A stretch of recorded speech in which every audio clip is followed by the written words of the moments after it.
Chapter 9. Stars and Stripes. The first thing on the agenda was finding full-time work. I couldn't get by with my sporadic part-time gigs from the temp agency, not without the band's tour money coming in anymore. I was only working a couple of days a week and only when I wanted to work. I'd just call into the agency to let them know what days I was available, and they would call whenever there were jobs open on those days. If I had a tour and would be gone for a number of weeks, that was fine, as long as I let them know ahead of time. It worked quite well. One company in particular would ask for me so regularly, they started calling me directly as to not have to go through the temp agency and pay their fee. It was called Golden West Fruit Company, and it was, by far, the easiest truck driving job I ever landed. It was a 19-mile drive from the city of Commerce to Fullerton.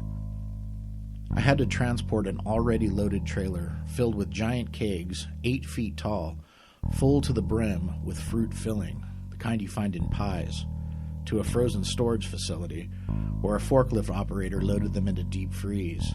I'd then go to the alley in the back where another forklift operator would drop the last load's empty kegs onto the back of the trailer, where I grabbed and stacked them with a hand-operated pallet jack. The kegs' open valves dripped with leftover cherry and lemon and pineapple fillings, making the cold morning air sweet with their aroma. The forklift operator was an old Mexican man named Henry. We never spoke more than 15 words to each other in the few years I worked for them. He'd drop a keg, I'd stack it, over and over until the trailer was full. No words necessary, I guess. Then I drove the empties back to Commerce. The whole operation took around 2 hours. Then they'd cut me a check on the spot for $150. I'd worked for them 2, maybe 3 days a week for a total of 4 to 6 hours. The rest of the week was my own, all the free time anyone could wish for. And with rent being as cheap as it was at the hotel, plus the money coming in from the band, there was plenty of cash for me to get by. But we were living in a 4-bedroom house now, and my sister and I were paying $750 each for our rooms, plus cable internet and utilities like water, electricity, and gas, more than doubling what I was used to paying back in the hotel. Luckily, I was smart enough to have stashed away some savings over the years. I never wanted for much and had never spent lavishly. I was always a Dickies, Chuck Taylors, and band t-shirt kind of guy, and probably spent more money on tattoos than I ever did on clothes. I had managed to save a couple $1,000s that came in from record sales, merchandise, and tour money, which would be enough to carry me over for a month or two while I looked for a full-time job. I was still working for Golden West Fruit, but that would only cover about half of my new bills. I got online and logged onto Craigslist want ads and started emailing resumes to every truck driving job listed. I hadn't had to look for work in a long time, and had always gone from one job to another with no breaks in employment for most of my adult life, and always through connections that got me hired on without having to apply or even interview. My sister would pester me every evening when she got home from work, asking if I had found anything. I would be lying in bed after waking up late in the afternoon, waving her out of my room, dismissing her worried tone, pretty sure something would pop up. Again, I just never had a hard time finding work, not ever. Made me wonder why a lot of people did. Not assertive, personable, or disciplined enough, maybe. Not that that is anything to brag about in reality. It was a cursed kind of luck. What were jobs anyway, other than a forced obligation? Stuck doing something you'd rather not be doing. Hours of dread and boredom that took up most of your waking life. Sure enough, in a week's time, I got a response from a woman named Jody Gomez from a company called Stars and Stripes Transportation. Her and her husband had 3 tractor trailers and were contracted to haul bare paint from a distribution center in Santa Ana to Home Depot locations all over Southern California. We met for a trial run early one morning. She wanted to see if I could handle their rig. Having worked for so many companies through the temp agency, there was hardly any kind of truck I hadn't been behind the wheel of. I was supremely confident in my abilities. Based on her name, I was expecting a Hispanic woman, But sitting in the driver's seat of an old, gray, beat-up Peterbilt in the distribution center's yard was a bleach blonde and quite pretty young white girl. She climbed down out of the truck. She had a smoking hot body, thick, shapely legs, a devilishly perfect ass, pert little tits, and a nice smile. The only malady I noticed upon her walking up closer to greet me was that her cheeks were riddled with acne and deep pockmarks, as if she had had very bad skin for most of her life. "Hey, I'm Jody. Thanks for applying for the job. You ready to get started?" she said warmly. She seemed so much younger than me. She was maybe in her late 20s at most. "Yes, please, and thank you for giving me a shot. Nice truck," I said, shaking her soft hand. I was lying through my teeth. It was a heap. There were dents and grooves and rust all over the frame. There were big stickers on each door of an American flag with the company name sprawled across it ever so patriotically. The trailer was pretty banged up, too. The doors were rotting away at the corners, and the hinges were rusty and hard to pull open. The interior was old and moldering, kind of a 70s burgundy-colored faux velour diamond-patterned seats, matching walls and ceiling. It reminded me of a coffin for some reason, an 18-wheel coffin. Something about the face of the tractor inspired the name I gave her right off, the Gray Wolf. That's what she looked like, an old, ravaged wolf on its last legs, but too mean to admit it, not ready to lie down and die. We started out with a full load, 18 pallets stacked with 5-gallon buckets of paint, 4 feet high by 4 feet wide on each pallet, thousands of gallons in all. We had 3 stops. I watched her tight little ass as she climbed over the driver's seat and into the passenger seat. It was inches from my face as I climbed in after her. It got me hard as I fantasized about fucking her in the cab of the truck. All 3 locations were close together, a couple of cities apart, and each delivery went without incident. In 4 hours, we were finished. They paid $140 a load as opposed to by the hour, and if most days went as easily as this one did, it would equate to about $35 an hour, which was the way I always equated my earnings, by time and effort versus compensation. We shook on it, and I was the newest member of the Stars and Stripes transportation fleet. The first few weeks went as well as the first day, a few short routes to nearby locations in and around Orange and LA counties, starting out around 9 a.m. and finishing around 2 p.m., or even earlier if the stores let me load in before my scheduled drop-off, which was most of the time. Some mornings I'd still be hauling loads for Golden West Fruit before my shift started at Stars and Stripes for a little extra scratch. 2 easy routes where I was home before rush hour traffic. It was a piece of cake. I was still dating Kylie, the Nazi nurse, on the weekends, making my bills, and even had enough left over to take her on little vacations to San Diego or out to Palm Springs, or to get some new tattoos. Everything was working out well. But it did not, could not, or simply would not stay that way. For some fucked up reason, life just never worked like that. I got duped, shanghaied, made a fool, and the timing couldn't have been any worse. It was the old bait and switch. Suddenly, the easy 9 a.m. start-off times went away, and they started scheduling me for much earlier loads. 7 or even 6 a.m. became more routine, which meant getting up at 5 a.m. to be there in time to do your pre-trip inspection. And instead of staying within a few-mile radius of the distribution center, I started getting routed out to Bakersfield, down south to Santee, and all over the high desert. Palmdale, Lancaster, Victorville, Apple Valley, even way up to Visalia. And the dock workers that unloaded the pallets weren't always willing to take me before my scheduled drop-off times anymore, even if there weren't any other trucks ahead of me. The docks might be empty, and I'd arrive at 10 a.m., but my drop-off might not be until 3 p.m. But they wouldn't care. It would be some fat slob sitting on his dead ass, cramming Cheez-Its into his mouth. "Yeah, sorry. Can't take you till 3, bro. You're going to have to wait." Not another truck due to unload for the next few hours, and I'm there and made to wait in some shithole town in an alley behind a Home Depot with nothing to do, in the desert heat, in an old truck with no air conditioner. It was fucking frustrating. And even worse than that, boring. If I was lucky, the Home Depot would be located in a strip mall with a Starbucks or a nice cool restaurant with a dark table out of the glaring heat, or near an adult bookstore with little jack-off booths where I could rub one out while waiting for my drop-off time. And if there was some kind of issue with a trailer door getting stuck, or a truck ahead of me being stalled out in one of the loading docks, it would mean even longer waits.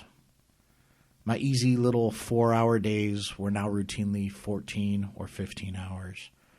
And if I had a Golden West load to deliver beforehand in the early morning, it was closer to a 20-hour day. It was brutal. With my days stretched out that long, I was making around $9 an hour. Less than minimum wage. What made it all the more difficult was that my sleep apnea was worsening by the day. The mere snoring that I tortured my bandmates with on tour all those years, and even had my girlfriend often going home after sex as opposed to spending the night next to me, had developed into full-on apnea, which cut off my windpipe while I slept, forcing me awake in jolting bursts of panic with my heart pounding in my chest and gasping for air. It is a very dangerous condition to have, causing all manner of heart issues, weight gain, and lack of oxygen to the brain. I'd often wake up with terrible headaches from struggling to breathe all night. The stress and lack of deep REM sleep made my waistline bigger and bigger.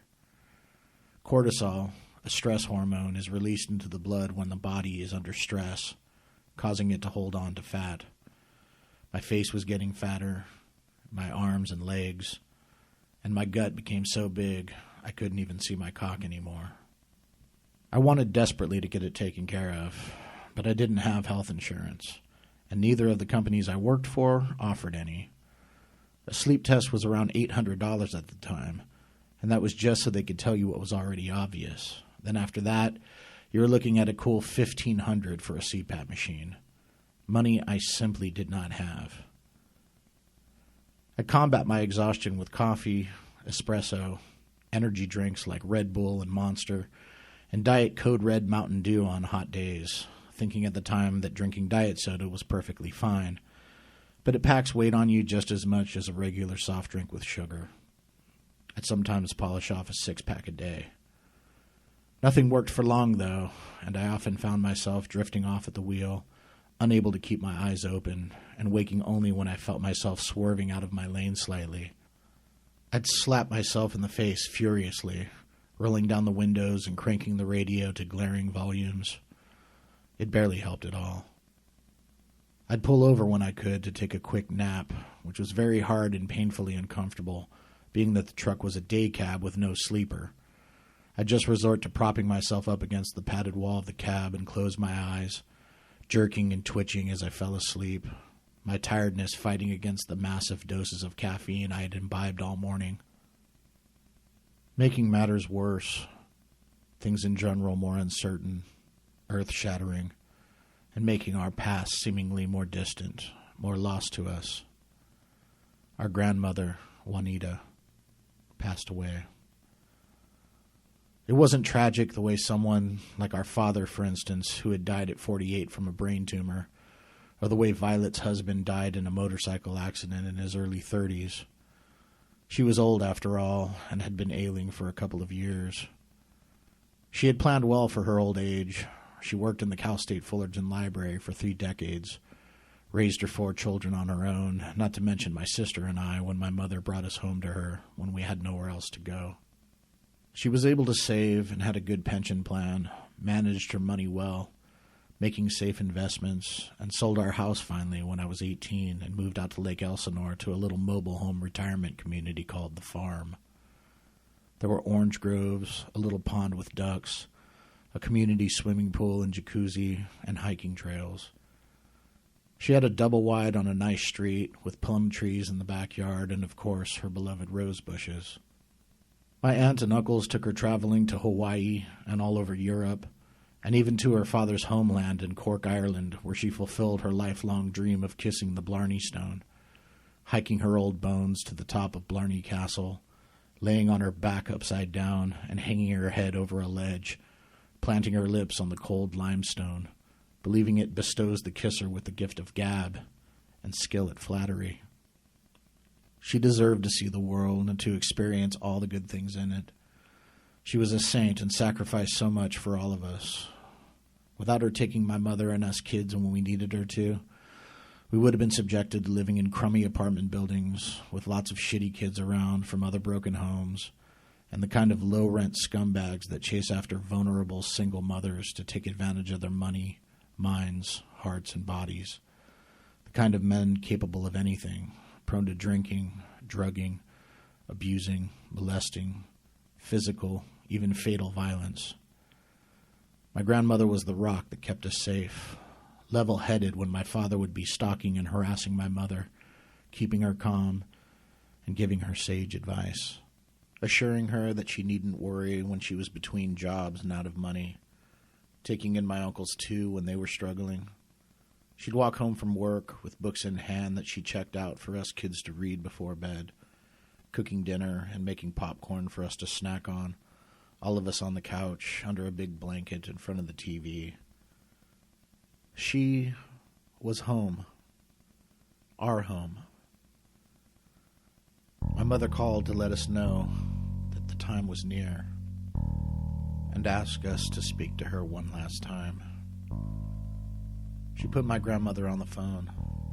All I could hear was her gasping for air. She couldn't speak. My mother said that she was holding the phone to her ear and that she could hear me. What do you say to a woman who held your family together for your whole life? Our matriarch, in the true sense of the word. I love you, Nan. We're all going to be okay. Go to sleep and rest. We all love you so much, I said tearfully, choking on every word with such sorrow I felt that it would knock me to my knees. I could hear my mother weeping in the background. A light was going out in our lives, one that would never be relit. I hung up the phone and wept until the sun went down. I had no one to console me, no friends like the ones I had had for so many years. Friends like Ray, who had been my constant companion for a dozen years, or the band for nearly as long, or Lourdes, my long-lost love, whom I hadn't even spoken to in a couple of years. I was all alone, the one who had to be strong for my family. I didn't want to be strong. I didn't want the grief. I wanted solace. Not the kind that comes from family. I wanted understanding and compassion from someone outside looking in, and there was none. Not anymore. The funeral was the following week.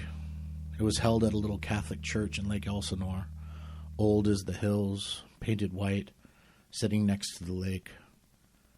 My grandmother had been a loyal member of the parish for many years, in spite of a scandal wherein the head priest was caught in a sexual affair with a young woman. She still attended Mass without fail, every Saturday evening, rain or shine, freezing cold, or in the repressively hot summer nights. I walked in to see her there, in her casket, hair curled and rouge on her cheeks, lips painted red, skin powder white. I leaned in to kiss her forehead. It was ice cold. This once lively and determined woman, who I used to climb into bed with every night till I was 16 because her bed was the most comfortable bed in the whole universe, because she was in it. She who was so warm, comforting, all-loving, all-giving, now cloaked in a white gown, little plastic tiara on her forehead, hands folded, eyes glued shut, shuffled off this mortal coil. After the priest gave his eulogy and her friends got up to say a few words, my uncles and I loaded her casket into a hearse that was waiting outside the church. The parish arranged for a flight of white doves to be released as the hearse pulled away. Their handler opened their cage, only to have them fly into a pine tree in front of the church, perching there, unwilling to go any further. My mother, eyes red from crying for weeks, said, "I guess that's where Nan's spirit wants to be, here in her little church." Everyone went to the reception room behind the church for food and drinks. I couldn't stomach anything. I went for a walk down to the lake. I stood on its shores. There were dead fish all over the beach. The once clear, cool water was a mucky, blackish green and too polluted for the fish to survive. The desert mountains loomed above, brown, dry, rocky, barren, an old, ugly face, devoid of joy, staring at me in my wretched state.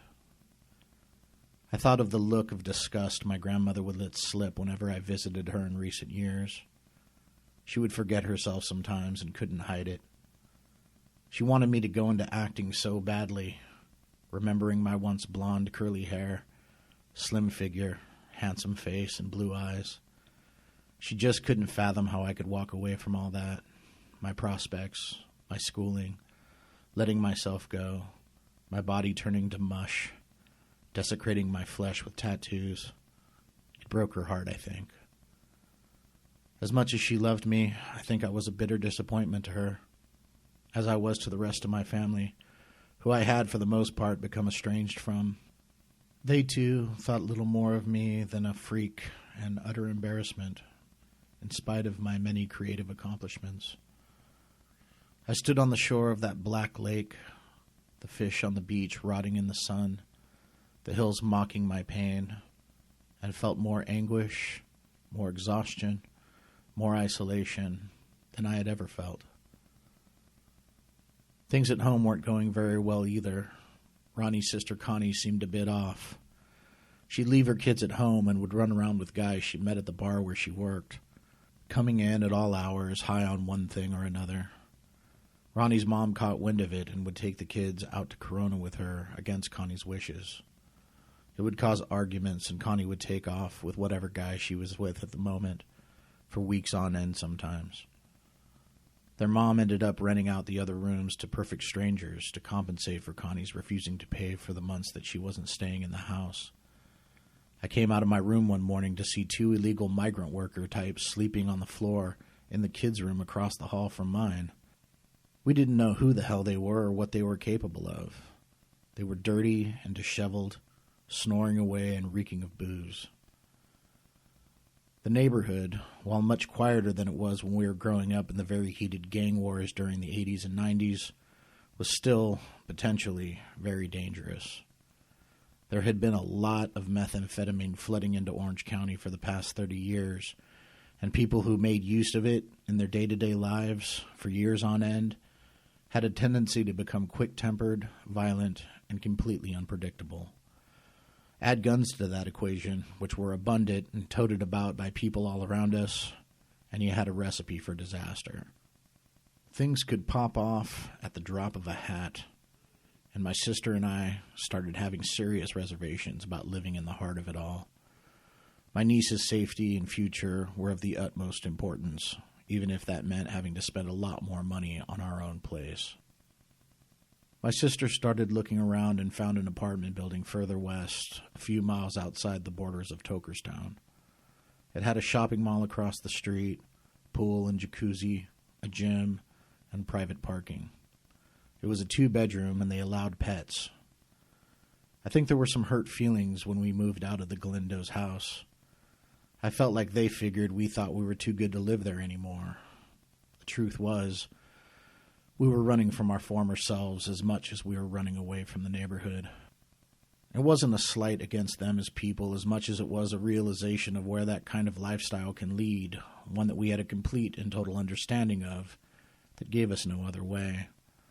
It was an ethical obligation to protect ourselves and my niece from people and situations that could be detrimental to our well-being. Anyway, if they couldn't get that, they could go fuck themselves. We were gone. Now our rent went up to $950 each, plus utilities.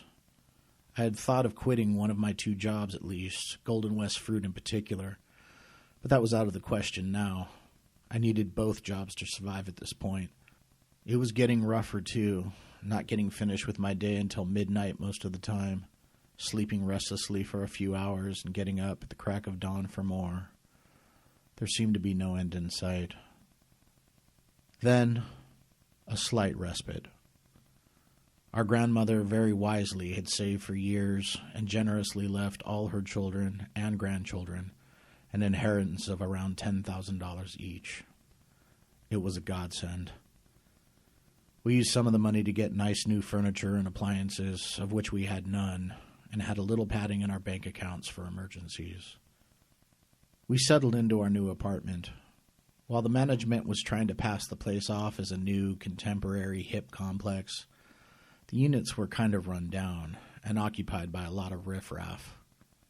Our neighbors downstairs were a rowdy lot, and from what I could tell from watching them barbecuing in the courtyard, they were full-on Nazi skinheads. They were covered in ink, heads shaved, cut-off dickies, wife-beaters, always drinking beer, eyes angry and manic, jacked up on glass. When they saw me coming or going from work, they would nod at me, keeping a keen eye on my tattoos and signs of me either acknowledging their being cordial, wondering if I was one of their ilk, or if I would flash them a dirty look. I would always nod back politely and go on about my business. Last thing I needed was a beef with a bunch of meth-addled boneheads, especially ones I lived next door to. Speaking of Nazis, Kylie was getting a bit antsy. The way she saw it, for a couple that had been together for as long as we had, close to 4 years and all, there was no justification in us not having moved in together, gotten engaged, and starting a real life as a married couple. The only reason it lasted as long as it did, as far as I was concerned, was because we only saw each other on the weekends. With our schedules being what they were, there was no other time, and frankly, that suited me just fine. I thought it suited her fine too, but as it turned out, she was embarrassed by the status quo. Her friends would ask her about our situation and why we hadn't taken things to the next level. She had enough and let me have it one afternoon at lunch. She said, "If you don't put a ring on my finger by the end of this year, we're done." And she meant it. I discovered for the first time that I didn't like ultimatums and thought to myself almost immediately, "Well, I'll miss you, sweetheart, for a little while." I loved fucking her, and I liked her fuck the world attitude. She was one angry, sexy bitch. I just never wanted to take the plunge with her. I thought maybe we were in just some kind of a rut. Maybe if I made some kind of drastic change, did something daring, thrilling, or at least out of the ordinary, she'd drop the whole idea of trying to get hitched. I had a good chunk of extra money and thought maybe taking her on a trip to Catalina or somewhere down in Mexico or up the coast to San Francisco might do the trick. But giving it further thought, I realized that wouldn't really wipe the slate clean enough. I had pondered many times what it would be like to buy an old car and restore it. A lot of fans of my band were car nuts. They all belonged to car clubs and would gather at rallies up and down the coast and go on cruises around town, stopping to eat and drink at different bars and burger joints, the way my father's generation once had some 40 years prior. They were all expert mechanics and body workers, pinstripers, and a lot of them would pester me regularly to get an old jalopy and join in the fun, and how they would help me fix it up. Many of them made a living at it. They would buy some old rusted heap for a couple $1,000s, would make it over for a few months, tricking it out, and would sell it to wealthy businessmen in Japan for upwards of 40 grand. No shit. I had the connections and the resources. I thought I'd give it a go. I'd take Kylie cruising around town and out to car shows and concerts, get into some rowdy drinking, have a few fist fights in bars, rumbles at drag races. That would be enough to keep things interesting, sexy, fun, and her mind off ridiculous notions like marriage. I'd look in the classic auto trader every week for a good deal. It took some time, researching, traveling to different cities and other counties, vetting out the lemons, bringing buddies with me that knew their shit so I wouldn't get fucked over. I finally found a beautiful 1951 Chevy style line. A unique one at that, as most old Chevys you saw around the car shows were only 2 doors. This one was a 4-door with an almost pristine light gray and white interior, charcoal carpeting, and a jade green painted body with a classic turquoise roof. It was owned by an old veterano in Santa Ana. I went down and checked it out. It had a well-maintained straight-six engine, which was very stripped down and easy to work on, a 3-on-a-tree shifter on the steering column, classic white walls, and moon-eye hubcaps. The paint was a bit on the old side, but the body and undercarriage were rust-free, and the engine purred like a kitten. We worked out a deal. I'd trade him $6,000 and the tour van for the hot rod. He nodded in that classic Pachuco kind of way and said, "Right on, vato.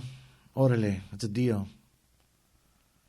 I handed him a wad of cash and the keys to the tour van, and I was the new owner of a classic 51. As I drove off, I kept trying to reassure myself that I had made the right decision, that it was a good investment ultimately, that my friends would help me trick it out and keep it running, and that if I played my cards right, I'd be able to flip it for 8 times what I paid for it at least. But as I felt the old beast sputter and kick as I rode along, my apprehensions loomed large. Still, it felt good rolling down the street in a work of art. Every old car needs a woman's name.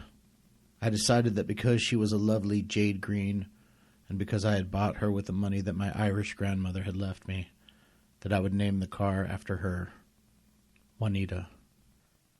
My plan worked for a time. Kylie loved cruising around Old Town Pasadena where she lived. We'd drive through burger stands and get lunch and take scenic routes around town and into parks for picnics.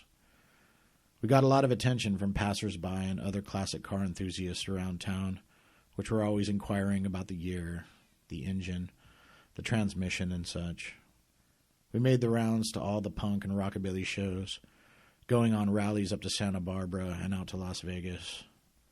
But I was a fool to think that these little outings would discourage Kylie's overtures to marriage. If anything, it only exacerbated them, as the car club scene was very family-oriented. She saw lots of families cruising together, cute little kids in tote, with their hair greased back in Elvis-esque pompadours, or little girls in miniature poodle skirts, and would melt, then promptly shoot me a dirty look. Then one night, while I was waiting to get unloaded at a Home Depot dock in Ventura, I tried calling her to make plans for the upcoming Christmas holiday. She wouldn't answer. It wasn't like her not to pick up. She always answered when I call, but she didn't. I tried again and again. It was cold out and pouring rain. I left message after message asking her to please return my call. "Come on, honey, let's work this out. I want to see you and the kids for Christmas. I got you all gifts." She never, ever returned my call. I think she knew somewhere deep down, even though I kept it buried inside myself, that I was never 100% down for us.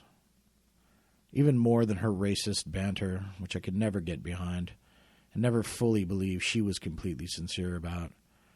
She was more brainwashed with it as a child by her father, who was a lifelong racist. It was more that my heart and mind were elsewhere. My love for Lourdes had never left me, and the conviction that if she came to me and wanted to start a romantic relationship, I'd drop Kylie, or anyone else for that matter, to pursue that. She simply haunted my soul since the first day I laid eyes on her, and it wasn't going to change. I felt it, and so did Kylie. As fun as it was to drive the 51 all over town and to work and back, I really shouldn't have been using it as an everyday vehicle. Most of the guys I knew in car clubs used their cars for the car shows and the occasional weekend cruise, but Juanita was my only means of transportation, and I put a lot of miles on her over a year period. She was reliable for the most part for most of that time, but it didn't last. First it was the transmission sticking, then starter issues, then fuel pump issues, and then electrical. It started to get expensive, and these problems always seemed to crop up at the worst moments, like on my way to work. Almost always on my way to work, in fact, since that's where I was heading most of the time. All the guys I knew in the car clubs that had been up my ass to get a hot rod, that swore up and down that they would always be there to help out when I needed work done on it, were suddenly too busy to come to my rescue. They had their own cars to work on, jobs to get to, and families they needed to spend time with. Finally, while on my way to the distribution center in Santa Ana, I heard a loud pop and saw smoke coming through the air vents into the car.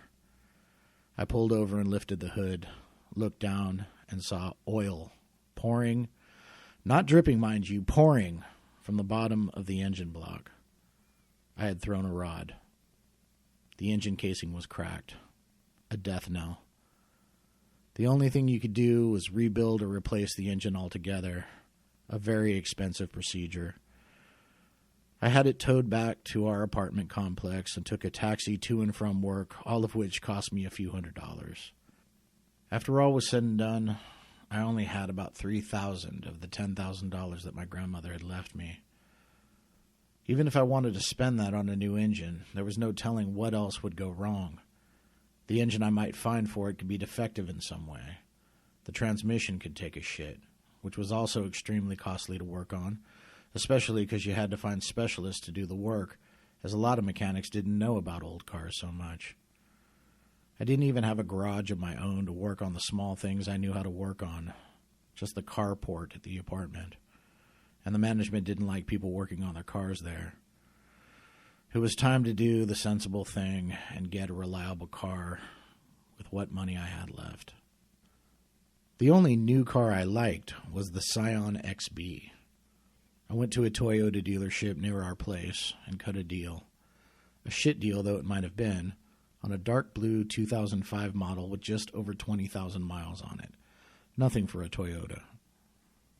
I put down $1,000 and they financed the rest.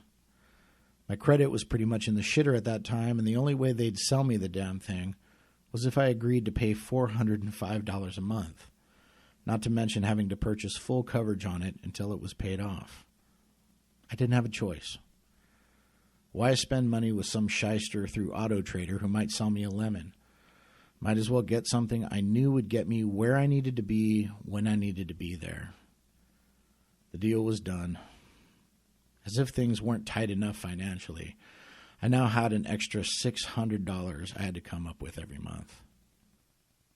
Then, as if the devil himself wanted in on my torment, the housing market crashed, nearly bankrupting the whole world economy in unprecedented and rampant corruption on the part of financial institutions on Wall Street.